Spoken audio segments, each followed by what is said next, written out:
The Frankly Speaking Roof Cam, brought to you by Boss Security in Horseheads. Contact them today for all your business and home security needs. Welcome back to Frankly Speaking here on WYDC TV Big Fox. I'm your host, Frank Acomb, and broadcasting from the Hesselson studio in that studio. Christopher, thanks so much for being on the program.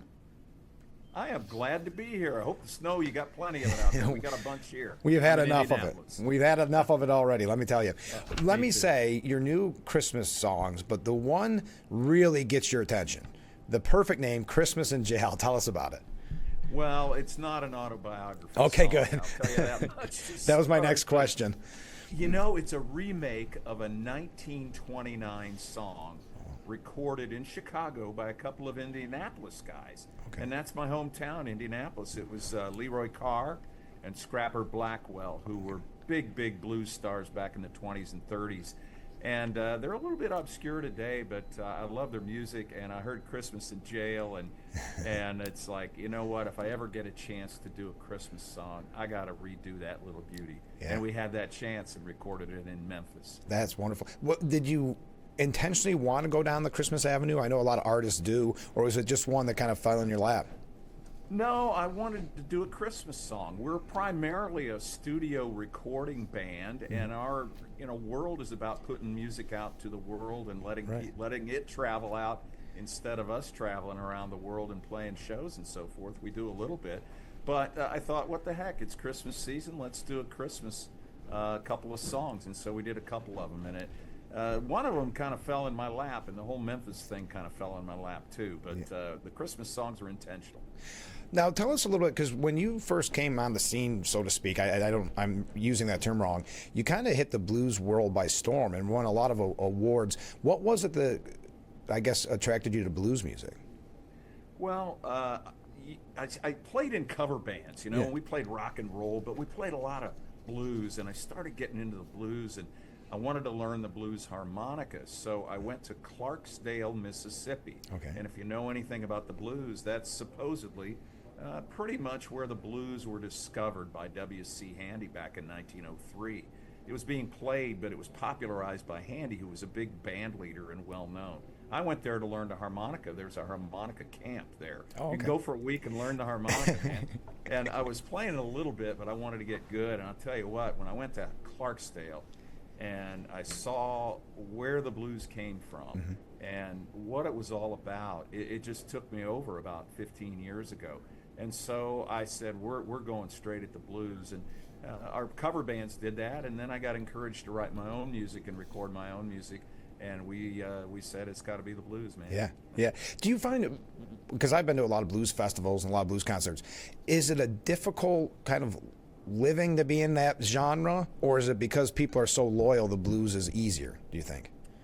Very interesting. I would say probably difficult, but I'll put an asterisk by that and say that it's a genre that has some huge aficionados. You said you went to blues festivals, so I don't think there's casual blues listeners. There isn't. I think there's blues lovers. And one of the cool things I've discovered is it's really big in Europe and other countries outside the U.S., almost bigger than it is in the U.S. I don't say almost, it absolutely is. Yeah. We've got some of our biggest followers are in France, UK, Germany, Mexico, the Netherlands, Australia. We've got all sorts of listeners and followers in our social media. So the blues is it's a love affair for the people who love it. They're really into it.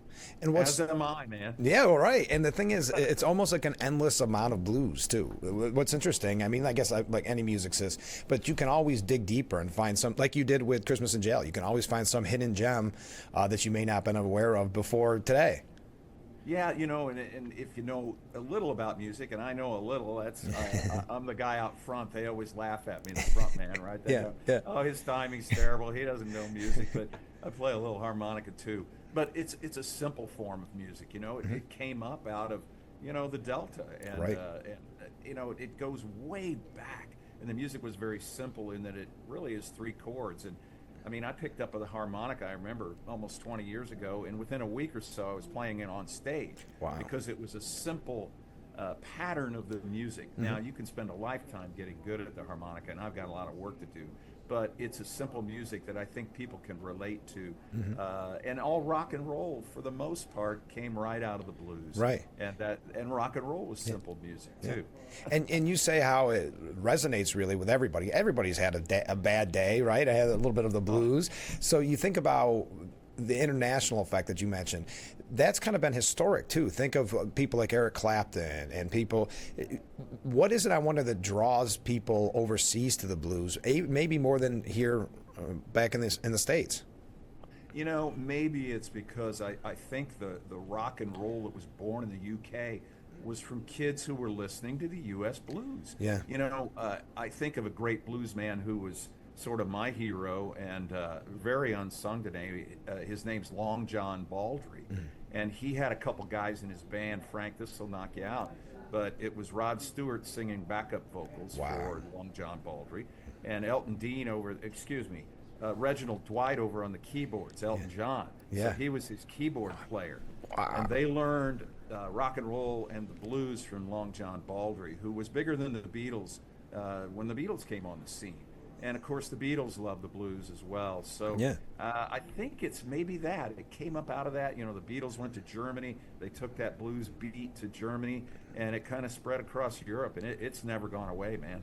When you first got into it, what was it that attracted you to blues specifically? Well, I think the storytelling aspect. You know, my band is called Christopher Wyze and the Tellers. Yeah. And I name them that because we play our own original music, and I write the lyrics, and they tell stories. And they're stories that are kind of Shakespearean, I guess. I think that's what's about the blues. Yeah. It's hardly ever comedy, but it's a hell of a lot of tragedy, you know? That's right. But the other thing I think about the blues is it's kind of the original talk therapy, man, because when you tell those stories, when you sing the blues, here's what happens. You feel better. I mean, as a blues dude, I feel great singing the blues. It makes me happy. But it has an effect on the people who hear it as well. And I think the effect is, you know what, I'm not alone. Other people have been down this road. I know what it feels like. I love you, man. So it's really a kind of a bonding kind of a music that has an amazing effect. And I think it's a weird thing, but it makes us feel good to sing and hear the blues. It does. And at Christmas, that's why we go back to like Christmas in Jail and some of the songs that you're doing for Christmas. It really does relate itself to the blues, right? Everybody at Christmas has, you know, they say people are down sometimes, or there's a lot of stress, there's a lot of things you got going on. So to combine those two, kind of Christmas music and blues, seems like a no-brainer. Yeah, I think so. So Christmas in Jail, I mean, Scrapper Blackwell and Leroy Carr, I know Leroy had a tough life. He passed away at 30. He got in alcohol and never got out. He wrote a lot of songs about it. I wonder if he spent some time in jail, and maybe Christmas. So maybe he was singing about what that was like. My other song's a duet. It's called Heart's Christmas Blue. It's about two, kind of star-crossed lovers that once were together and now they're apart, and it's Christmas, and they're feeling a little bit sad about it, and you know, they're wondering, hey, maybe. Can we just have one more chance? And I won't tell you what happened. Okay. Okay. Listen to the song. You got to go to the website at the bottom of the screen. Check it out. So who was it that influenced you in the blues? Like, what are some of the names that we should perhaps look up to kind of get involved with it? Well, start with Leroy Carr and Scrapper Blackwell. It takes you way back to the early days of the blues of the 20s and 30s. Go to Long John Baldry, get up into the 60s. And then the great American blues guys like, in particular for me, Howlin' Wolf, who I absolutely love. He was a huge hit in Europe. Jimmy Reed knocks me out. He's a guy who recorded the same song, I think, 400 times. I know. If you know Jimmy Reed, it's the Jimmy Reed sound. It is. But every song was different, and I love Jimmy Reed. Junior Wells on the harmonica, just an amazing performer, harmonica player. And if you ever saw him live, you go to him on YouTube and you watch him, man, you get sucked into the blues. Oh, yeah. That's my Mount Rushmore for you there, okay. Frank. Well, that's a good start. Is there anybody that you're listening to now that is new to the scene that we should, other than, of course, you, but that we should listen to? Well, there's a lot of great players out there. You know, there's a local band here, King B and the Stingers, who I love. They just got a national award, too. And we got an award this year for the best new artist debut album with our debut album. That's great. Called Stuck in the Mud, which I recorded in Muscle Shoals. We kind of put it together. We had no idea what would happen to it. And Blues Blast magazine gave us the best new artist debut album of the year for 2025. We went and released a live album that we recorded and filmed in Clarksdale, Mississippi, right in the heart of the blues, and that's our latest album. And now these Christmas things, which we recorded in Memphis at Royal Studios, which is just a trip. It's one of the great Memphis studios that brought that Memphis sound. Yeah. The band that was behind us there is Al Green's backing band. Wow. I played with Al Green for so many years and really produced that Memphis sound. So it was great to be in the studio. I sang the duet with Emma Wilson, who's a great English blues singer. She happened to be in the U.S. I happened to know her a little bit. Yeah. I said, hey, if I wrote a song, would you record it with me while you're in the U.S.? She goes, well, I got one day that I'm going to be in Memphis with nothing to do. Perfect. I said, I'll be there. And then Johnny Phillips, who runs my record label, his uncle was Sam Phillips. Oh, yeah, of course. Sam Phillips. Yeah. So Johnny, I said, Johnny, I need a recording studio, I need a band, and I need it on this one day, September 25th, and I need your help, brother. And it's great to have Sam Phillips' nephew make phone calls for you. So that is really we cool. made it all happen, and it was a blast. We filmed it, too. You can see it on YouTube, what the studio looks like, how we did it. We also filmed Christmas in jail, so it was a complete delight. In one day, we banged it all out, had a ball, and celebrated with a little toast afterwards. I'm sure. I'm sure. Would you rather be in the studio, or would you rather be playing live in front of the crowds? I think I'd rather play live. I'm a real ham. I love having a microphone in my hand. Frank, you're pretty good at it, too. Yeah, I know. Hey, somehow they pay me for it. Some of your stuff, I love it, man. You're awesome. Well, and so I love that, but you know, it's really cool. It's a different thing creating it in the studio. You're kind of making stuff up out of nothing. And I learned that whole process and how important the players are, the producer is in the whole thing, the engineer, the mix, the mastering, all that stuff. It's crazy. I never knew about it, but I kind of became a studio band, and now I know a little bit about it. I think it's interesting because it's kind of like this. We pre-recorded an interview, and your mind almost takes you to a place where you can mess up or whatever. But when you're live, you can't mess up. So that's why I always find it fascinating to see if people would rather be live or they'd rather be in studio. I mean, you can screw up, don't get me wrong, but I think your body tells you not to, in a way. Well, we did a live album called Live in Clarksdale, and I went down there to do this show and record it and film it. And I thought, it's going to be a short show. We just do 10 songs. Yeah. We actually did it in the day. We wanted to control some things. And so I get in there, and I'm like, I'm such a knucklehead. Mm-hmm. Dude, you should do 20 songs and pick the 10 best. Yeah, right. So we did 10 songs, and I'm like, oh, crap, I'm not going to get an album out of this unless we, like, hit a home run with each one of these. And thank goodness, you know, we did well enough on the 10 songs, but I learned my lesson. That was a lot of pressure, but that's a lot. We had a ball doing it, man. It was really fun, and it all kind of turned out, man. Yeah. And there's something special about the blues live, too. That's why I like the idea of a live album. There's just something I don't think you really get out of any other genre than a live blues show.